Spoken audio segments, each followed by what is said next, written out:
ఉగాది రోజు చేయకూడనటువంటి పనులేంటో మనం తెలుసుకుందాము. స్వస్తి శ్రీ విశ్వావసు నామ ఉగాది సంవత్సర శుభాకాంక్షలు అందరికీ. ఇక అందరం బాగుండాలి, అందులో మనము ఉండాలని కోరుకుంటూ, ఉగాది రోజు ఎవరైనా మీ ఇంటికి అప్పుకు గనక వస్తే అస్సలు ఇవ్వకండి. ఆ అప్పు తీరే పరిస్థితి ఉండదు.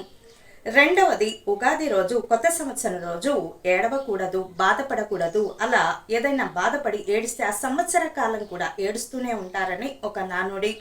మూడవది, కొత్త వస్త్రాలు ధరించాలి, లేదా ఉన్న దాంట్లో మంచివి ధరించాలి. బట్టల విషయంలో ఈ జాగ్రత్త తీసుకోవాలి. ఏది పడితే అది వేసుకోకుండా ఉంటే చాలా మంచిది. పాతవి, అటువంటివి చిరిగిపోయినవి ఇటువంటివి వేసుకోకూడదు.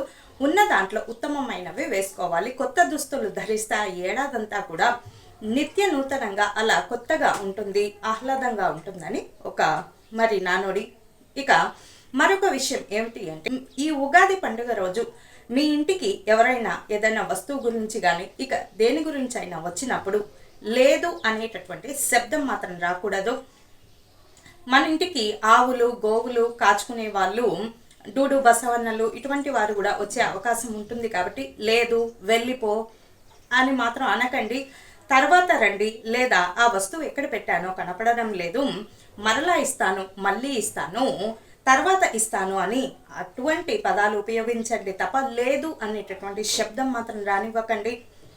బాధపడకండి, ఎవరికి అప్పు ఇవ్వకండి, పాత వస్త్రాలు ధరించకండి, అలాగే లేదు అన్న శబ్దం రానివ్వకండి. అలాగే ఎవరితోనూ గొడవలు పడకండి. అలా గొడవ పడుతూ ఉంటే ఆ ఏడాదంతా గొడవల కిందే ఉంటుంది. కాబట్టి ఎవరితోనూ గొడవ, కలహం అనేది పెట్టుకోకండి.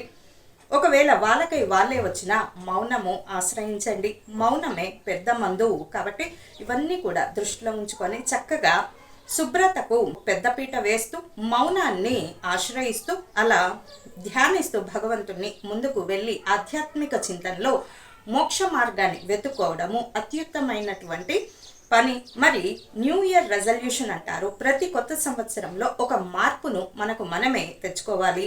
అలాగే మన తెలుగువారి కొత్త సంవత్సరం ఉగాది. కాబట్టి ఈ విశ్వావసు నామ ఉగాది నుంచి మీరు మీలో ఏ మార్పునైతే చూడాలనుకుంటున్నారో మీకు మీరే అనుకొని దాన్ని ఆచరణలో పెట్టండి. ఇదండి చెప్పదగినటువంటి సూచనలు.